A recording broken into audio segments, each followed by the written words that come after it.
Welcome to another episode of Bright Headed Publishing Audiobook Book Club. I am your host, Kelly Morgan. I'm happy to bring you author Jonathon Gatsby. Now, Jonathon is an esteemed publisher and an American author best known for his young adult fantasy series, The War Between Angels and Gods. His religious upbringing inspired many of his writing as he infuses biblical elements of angels and demons and combines them with deities from various civilizations, creating a literary thriller. He is with us today to talk about his book, The Beast and the Four Demigods. Welcome to the book club, our newest member, Jonathon Gatsby.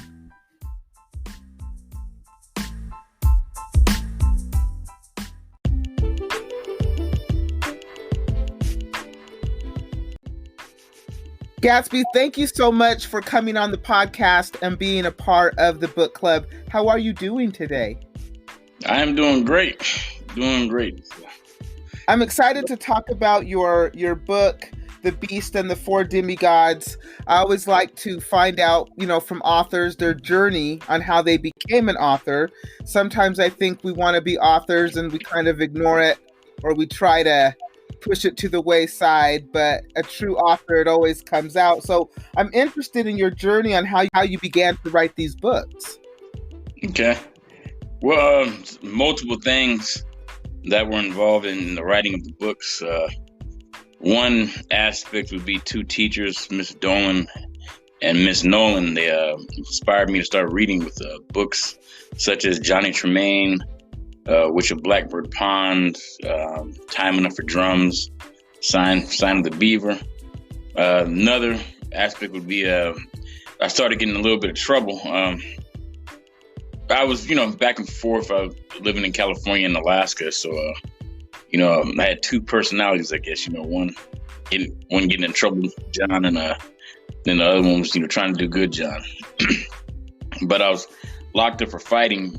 This case, I was actually defending somebody else that was getting bullied by somebody, and I ended up getting arrested.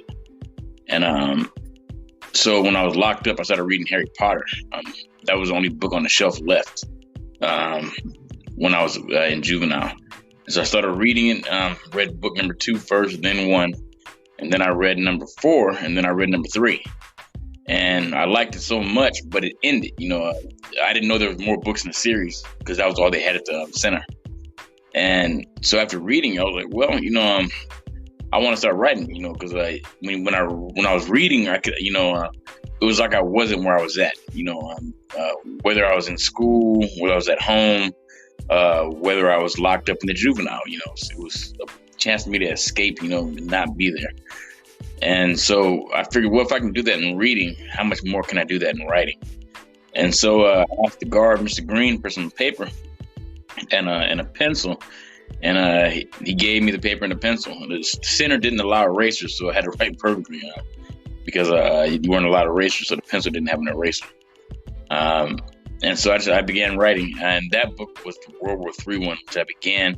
The original theory, the original book concept was escape from juvenile, but ended up becoming World War III. And is that book published? It was published. I pulled it back. It's being edited right now. The editor keeps getting sick. She's really good. She's the best editor I came across, and that's why I keep it with her.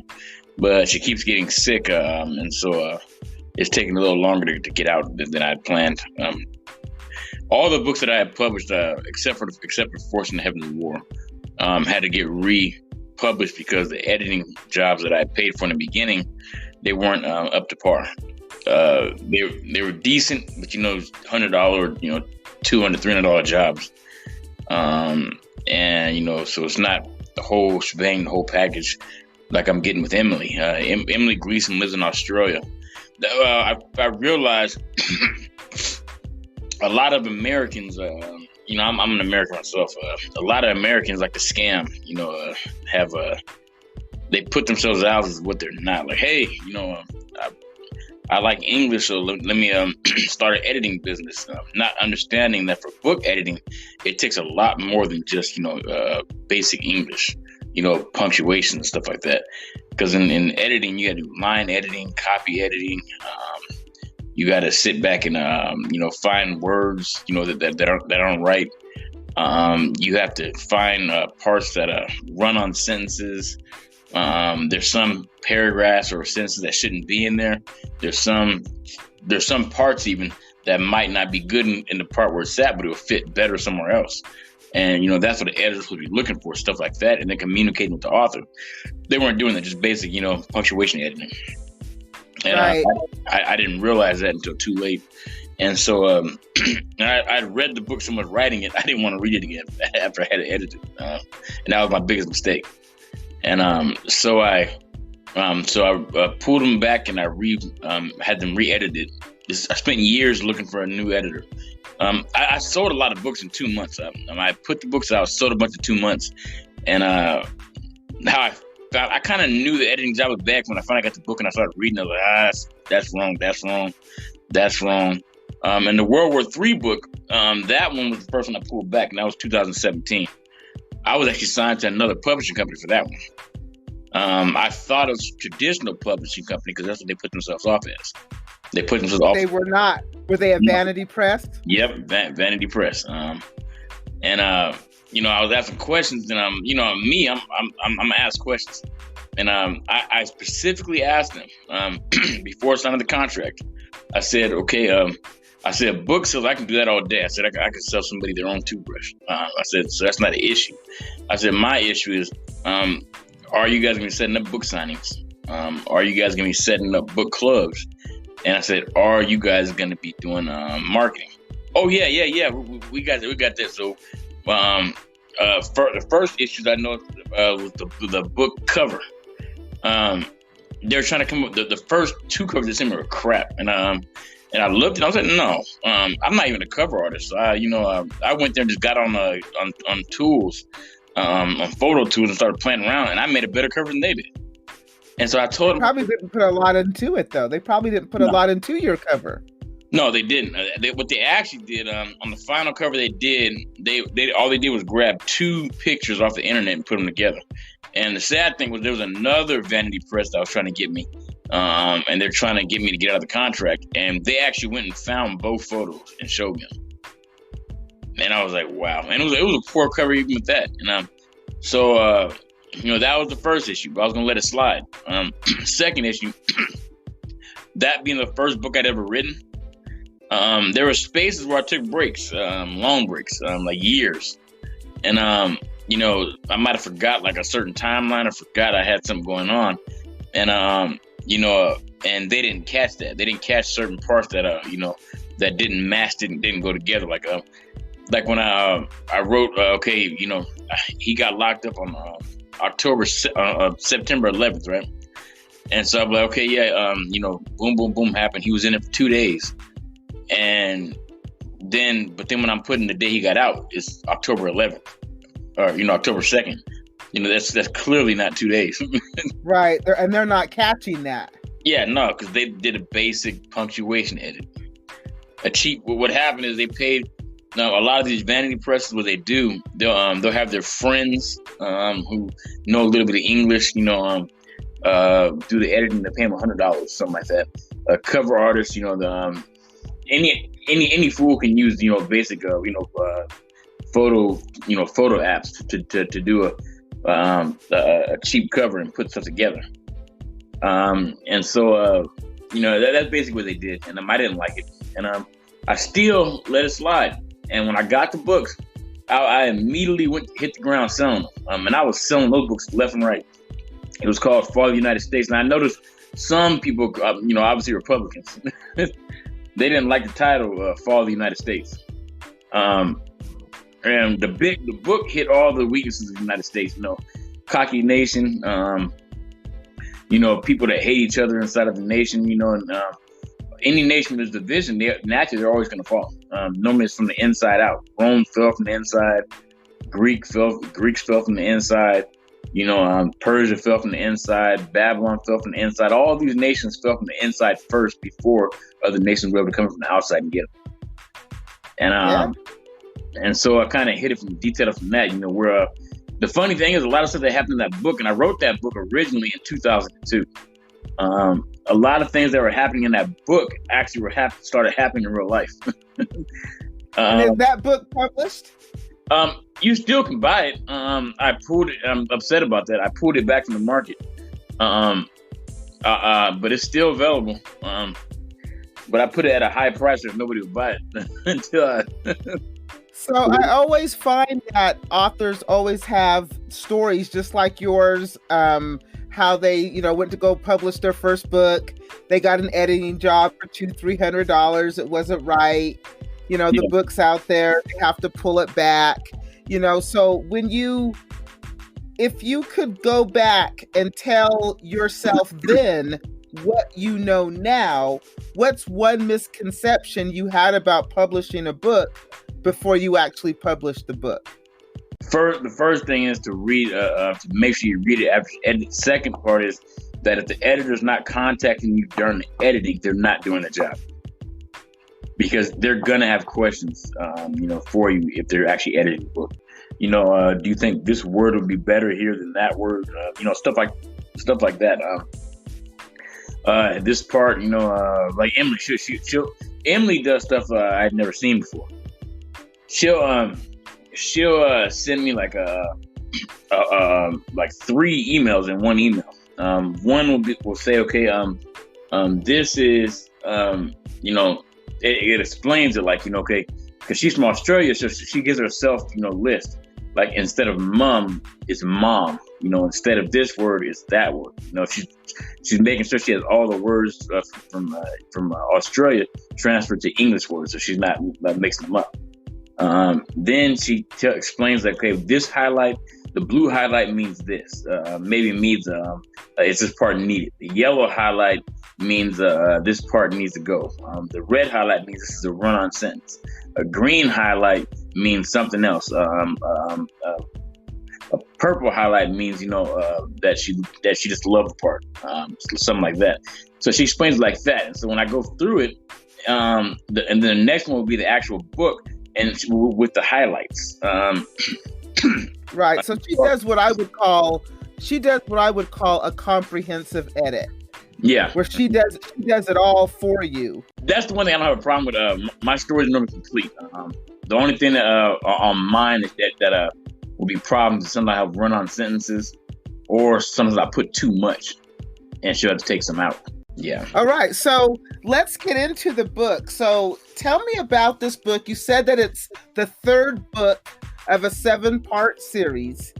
So, and this book is called The Beast and the 4 Demigods. So if this book is a series, can you give us a little background on what the series is about and where we are in this series with book 3? Basically, the book originally started out being Zeus versus Hercules. I was like 17. I was in college. So I was 19, maybe 20. I just thought it'd be cool to make a book, Zeus versus Hercules. And so I started writing that. Took it to an English professor after I thought it was done. It was 5 pages. The first book that I wrote for that series was 5 pages. The first book that I wrote for the World War III series, I took the 5-page one to the professor, and I let them read it, and they gave it back to me after reading it. And brutally honest, he said, "This is crap." They said, she was like, you got 2 choices. You can throw it away, or you can use it, try to make it a graphic novel. And then she said, what it is action, action, action, action. There's no dialogue. There's no leading up to scenes. None of that stuff. There's just action, action, action. So she gave me a graphic novel that was Romeo and Juliet, and I looked at it and I loved it. The graphic novel, I thought that was pretty amazing. I didn't like the screenplay Romeo and Juliet, reading that, but reading in the graphic novel form was pretty awesome. It actually made me like the book. And so I had thought about it, and I still made the decision I wanted to write a full novel book. And one, because I don't like being told I can't do something. So if you tell me I can't do something, I'm gonna try harder to do it. I started from scratch, threw it away, started from scratch, and kept some scenes, and started writing again. But then, as a preacher, I was very advocate on not believing something just because. This is before I became a preacher. I was very advocate on not believing something just because my parents believed it. I wanted to study it for myself. I wanted, all this stuff. And I came to the decision, and I won't discuss why, but I knew in my heart that God was real. And and then one day I got called to preach, and so I accepted it. I started preaching, and I studied everything with an open mind. As a musician, I played for over 11 different denominations.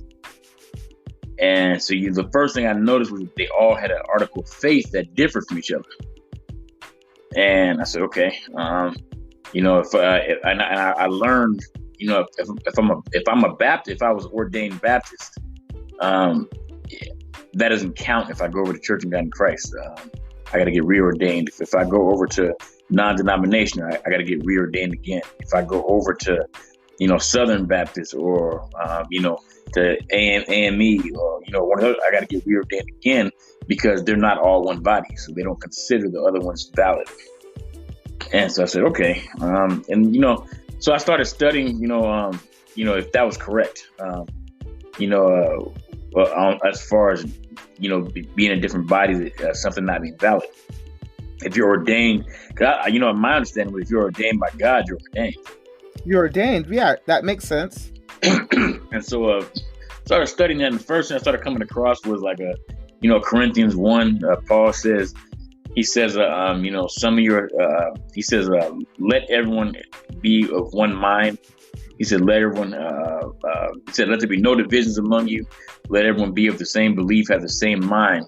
And that everyone's supposed to be together, as one. He said, and then he went on to say, some of you are saying I'm with Paul. Some of you are saying I'm with Apollos. And then some of you are saying that I'm with Barnabas.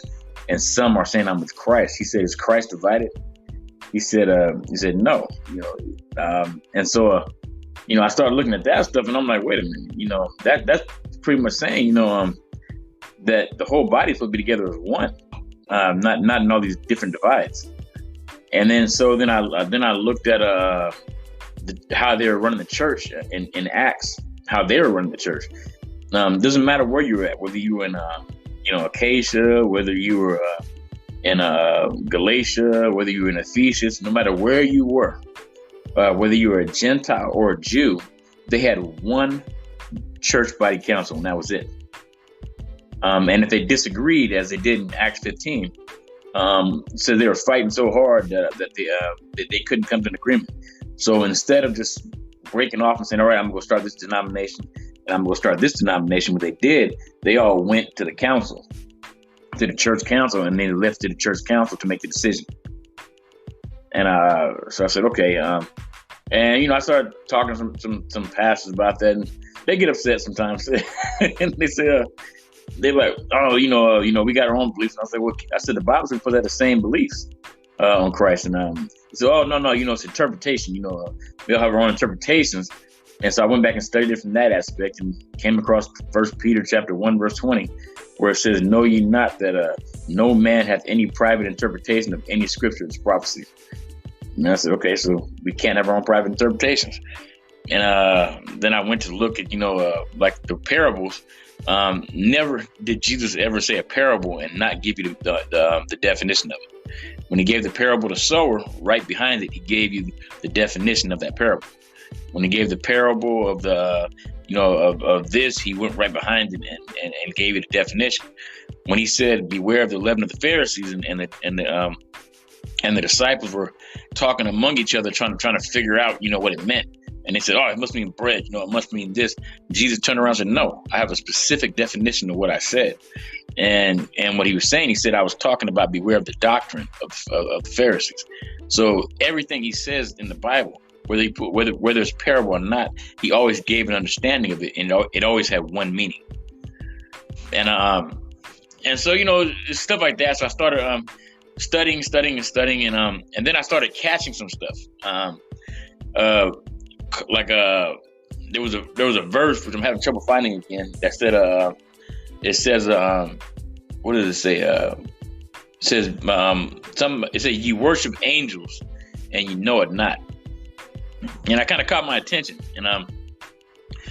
And then in Revelation chapter 9 verse 11, this is the one that initially got me searching on it. And I found out I was wrong on what I originally thought, but I found out other verses said what I thought it said. So Revelation chapter 9 verse 11, it says, and the angel of Abaddon of the bottomless pit. Not one wrong. It says the angel of Abaddon of the bottomless pit. It says he's the king of the bottomless pit, the king of the locusts. And he's known in Hebrew as a destroyer. And it says in Greek, and the verse goes, the angel of Abaddon, who's king over the bottomless pit, in Greek, who in Greek is known as Apollyon. And so I went and started researching Apollyon, and I was having trouble finding anything in Greek on Apollyon. And then a while back, I did find Apollyon as one of the names that Apollo went by. And I did some more research. I found out Apollo actually didn't become the sun god until the 5th century after Christ's death. They made him the sun god after that.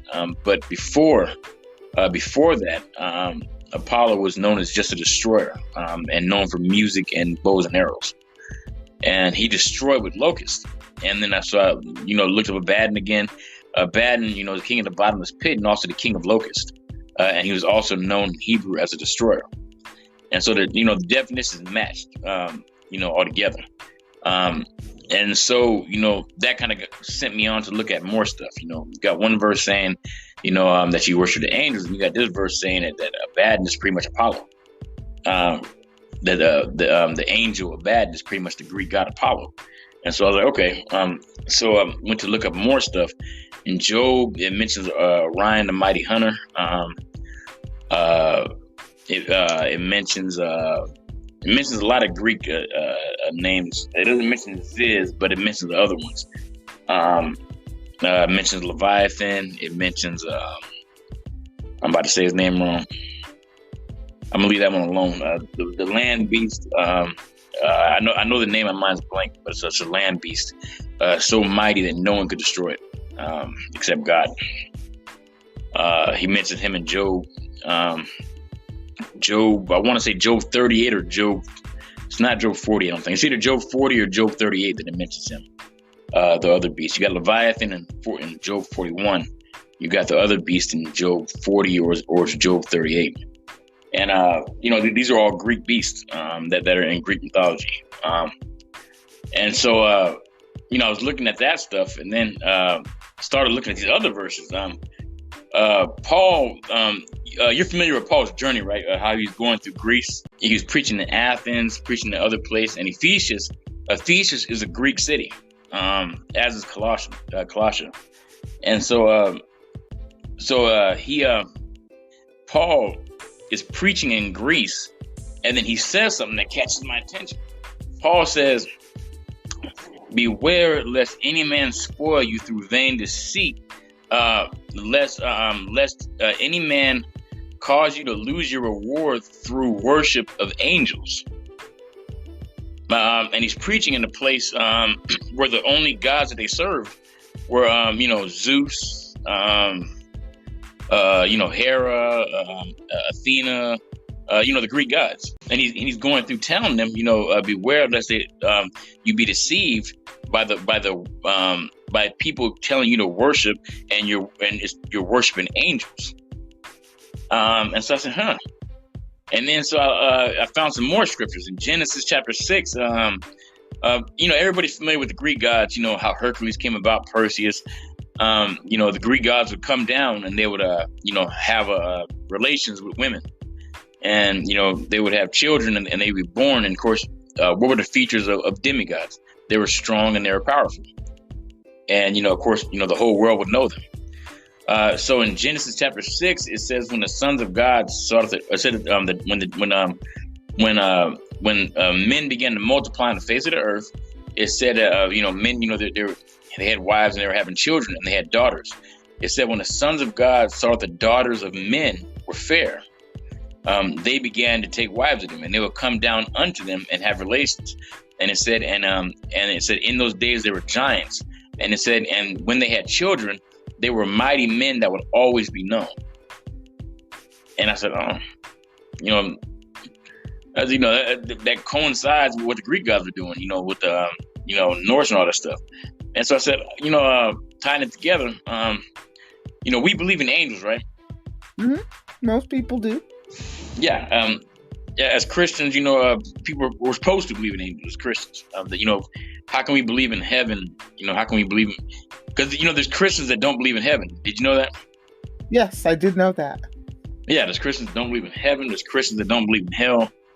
There's Christians that don't believe in angels.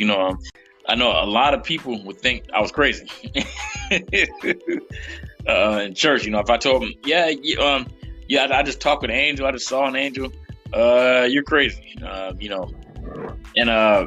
that's a lot of their mindsets. It's, if they haven't seen it themselves or they feel it's powerful, it's impossible. That is true. And so, if we believe in angels, what's so hard to accept about angels that were cast out of heaven down, posing as gods? So does that tie into the book, The Beast and the Four Demigods? Yeah. So all these characters that you came up with, and that all kind of stems from all these things that you learned from the Bible, all of these verses that kind of caught your attention. Oh yeah, believe it or not, Lucifer is mentioned in Greek mythology. Lucifer is the son of Astros and Eos, the two titans. He's and guess what his definition is in Greek? The morning star.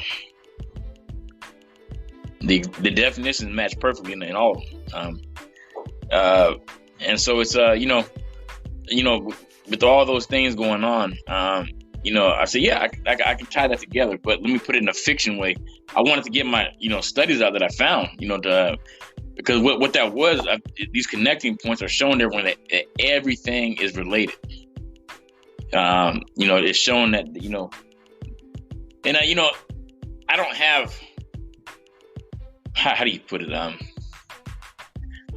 Outside of the scriptures that I told you, and there's a few more that I can't think about off the top of my head, but outside of the scriptures that I told you, in Greek mythology and stuff, with them all, crossing characters, the Greeks got the same beast that the Bible has. The Bible is the same beast that the Greeks have, that the Norse religion has. They're cross-resting characters. The Bible represents Apollo. The Greeks are talking about Lucifer. It's you can find a connecting points, and a lot of people won't like that, and it's controversial. If you tell the Christian church that, they'll try to hang you on a stake today. But the books are fiction. Yeah, they're fiction, exactly. But they still don't like it. But in the book, what I have it as, I have all these as fallen angels. I have and see Zeus, and then wouldn't have been around during the original revolt, because inside of Greek mythology, Zeus is not the original. Zeus is the son of Kronos, who was the son of Uranus. And so Zeus and them weren't there during the original revolt, but what I had was Odin, Uranus, Ra, and all of them as the original angels that fought with Lucifer against God in heaven and were cast out down to earth. And when they're down on earth, they're starting to get in disagreement and stuff like that. So what they wind up doing, they wind up splitting up in a different section. Ra takes his family over here by Egypt. Odin takes his family away from earth to Asgard. And so they split up, and of course Lucifer winds up getting cast in the bottomless pit. And so Lucifer's in the bottomless pit, and so was these other ones are pretending to be gods on earth, and stuff like that. And what ends up happening is God and the Greek gods help in Ragnarok, help invoke Ragnarok, which caused the destruction of Asgard. And so they've been reforming the whole times, because angels, according to the Bible, don't die, but they reform. And so they're reforming, and And then, the Greek gods, they end up getting put in prison for what they did on Ragnarok. God puts them in a prison. And again, this is fiction. And so they get put in prison. And then Ra and them just kind of go and just disappear. Go silent because they saw what happened with the Greek gods and all that stuff. And so Lucifer, after a time, he's finally released from his prison. He's on Earth doing his stuff. He's released from the bottomless pit. He's on Earth doing his stuff, but he realizes it's getting close to the time for them to be cast in the lake of fire. And so what he does, he goes and bargains a deal with the Creator. He says, okay. He says, how about I bargain a deal? We know we can't beat you in a war, but perhaps we can, win a tournament. If we can win one tournament out of 7 tournaments, we can escape the lake of fire. So the Creator agrees. And so the first book, The Beast and the 4 Demigods, that's the first tournament. Lucifer and Odin and them aren't there in the first one because they're still reforming. They come in the second book, but it was Lucifer and the Greek gods. They were released from their prisons and they come back, and so the beast they picked for the first tournament to represent them was Chiron, the great centaur, son of Kronos, Arachne. They also picked Fenrir, the great werewolf, and Leviathan, the male original dragon, serpent. And so those are the 4 beasts they picked. God, what happened was upon imprisoning the Greek gods, the Creator bound all the powers of the demigods that were on Earth. And so generations are going by, and eventually the families, the lineage is forgotten. Nobody knows the demigods. And so what happens, these 4 high school students that live on the south side of Chicago, 2 live in the suburbs, 1 is homeless, and 1 lives in the ghetto. They're all 4 going to school, and they're trying to graduate, and how Chicago is, it's a pretty rough city. And so they're trying to graduate school, and then they each find out one by one that they're demigods. They know who each other are, but as far as interacting, John had liked Jasmine already, and he had been trying to talk to her. But these 4 are brought together as they learn they're demigods, and they didn't know they were demigods prior, so they're actually learning to use their powers as they're going through the tournament. Michael, the archangel, is training them, and Gabriel is as well. And so in the first tournament, of course, whoever is the last one standing wins the tournament. If all the beasts are killed first, the demigods win. If all the demigods are killed first, the beasts win. And then that means the Greek gods will win that tournament. But obviously, 7 books, the Greeks didn't win that one. So that's the 3rd book. So after this book, that's the first book, right? Yeah. And so the next book after that is called Forced into Heaven's War. And what happens is in this book, the demigods are a little distraught. 2 of them actually died in the first tournament, and so they're a little bit distraught. They're not looking forward to the second one. Jasmine's suffering from like PTSD. The first tournament really got to them, and so it's causing John and Jasmine started dating in the first one too as well, and so it's causing problems in the relationship. They're both starting to act different because of the tournaments, and so. In the second book, what happens is, you ever heard of the magicians, David Blaine and Chris Angel? Yeah. Well, in this book, you have Chris Blaine and David Angel, completely 2 different guys. they're the sons of Lucifer, and what happens is the demigods have to compete against them in a tournament. In this tournament, and what it is, 73 beasts are released from the labyrinth, which is the prison holding cell, onto the earth, and the demigods have to kill them to put them back into the labyrinth. And so whoever kills the most, obviously wins the tournament. Now the catch is, they can be killed as well. The beasts are obviously going to try to kill them as well.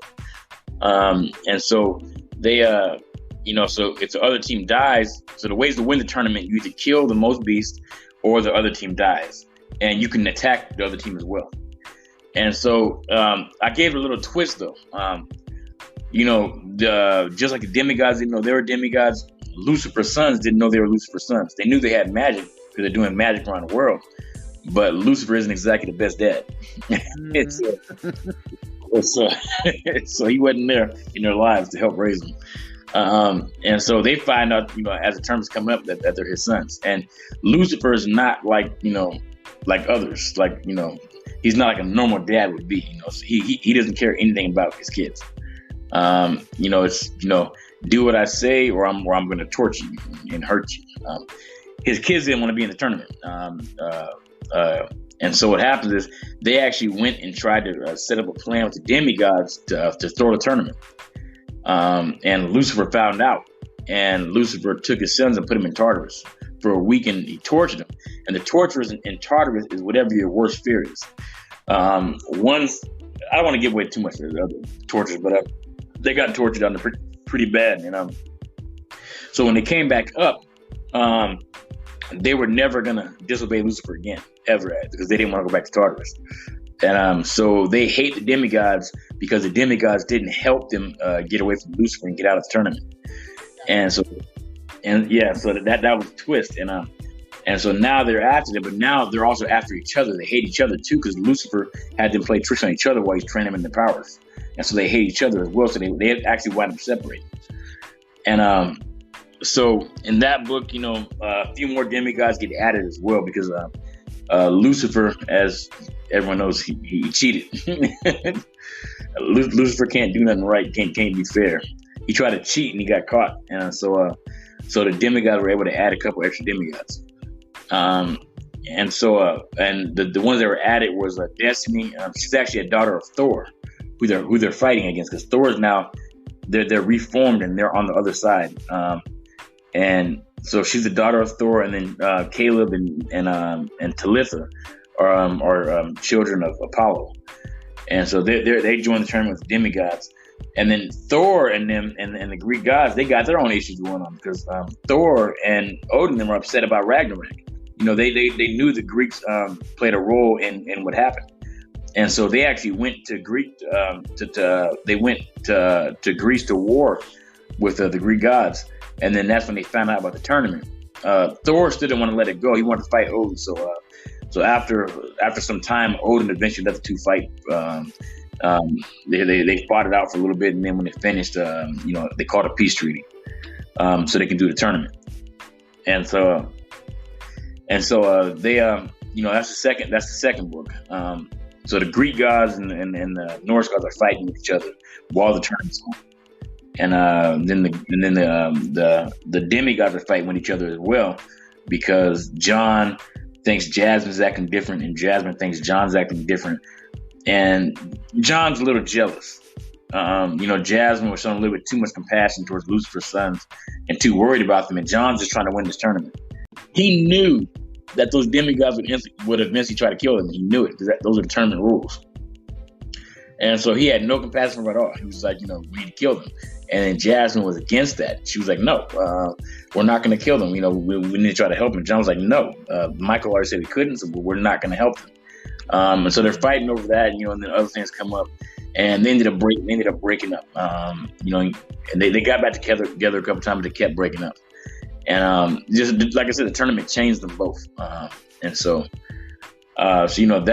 what's going on in that one. In the third book, I was almost done with it, and I'm so mad about this. I lost my I just flew down from Alaska probably about 25 days ago to California. I left my laptop cord up there, so the book that I have is on my laptop. I don't know when I did it, but I saved part of it on Google, so that was smart. I did save part of it on Google, but for the most part, most of the book was gone. I had a flash drive too, and I lost it somehow. And so, yeah. But the good thing is, this is the good thing.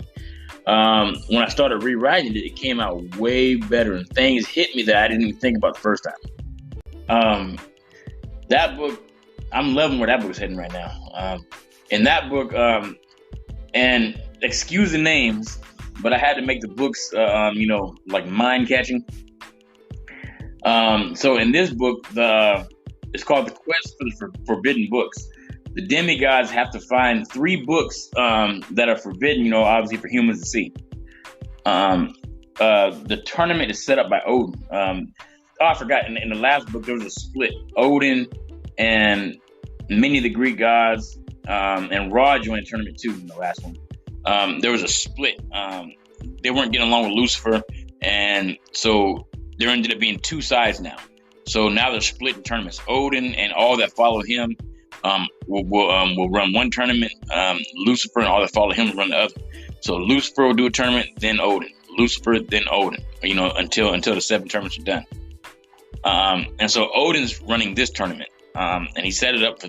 They have to find 3 of the forbidden books that are hidden in very dangerous places. One is the book.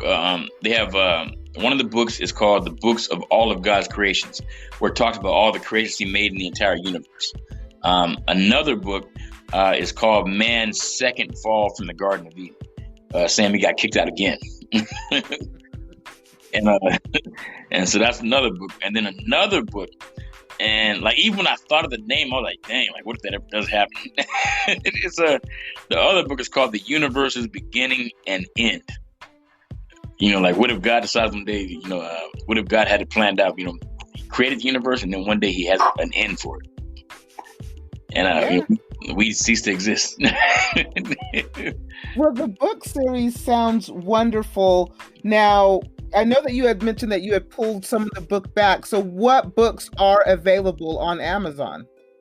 Fortune and Heaven's War is available, as well as The Beast and the 4 Demigods. The only book still not, but you still can buy World War III. That one I had it re-edited, and it still wasn't good enough. And so when I got it and read it, and I didn't.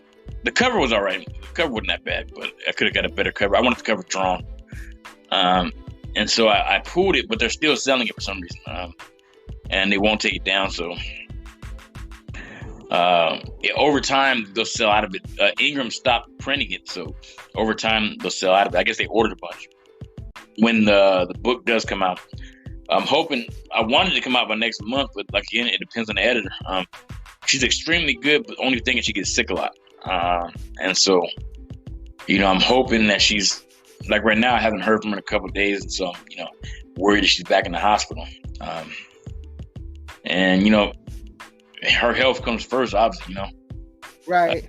No, I get it. And you want the editing is like a really important part of the book, so yeah. I completely get it. I want to thank you for joining me today on the podcast. The book series sounds wonderful. It sounds like you took a lot of things that you learned out of the Bible, a lot of Greek mythology, and you kind of tied it in together and made this wonderful series of books, and it sounds really good. I'm intrigued. So definitely all of the links to the 2 books that are available will be in the podcast description.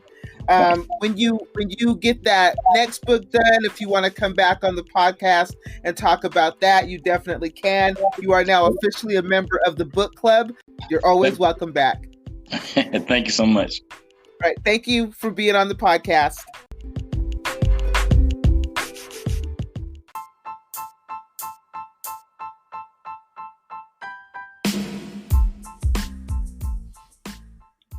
Thank you for listening to another episode of Bright Headed Publishing Audiobook Book Club. I have been your host, Kelly Morgan. We just wrapped up with author Jonathon Gatsby as he told us about his book, The Beast and the 4 Demigods, now available on Amazon or wherever books are sold. Next week, we'll have a new author and a new member to the book club. I thank you for listening. I really appreciate it. Until next time, keep writing.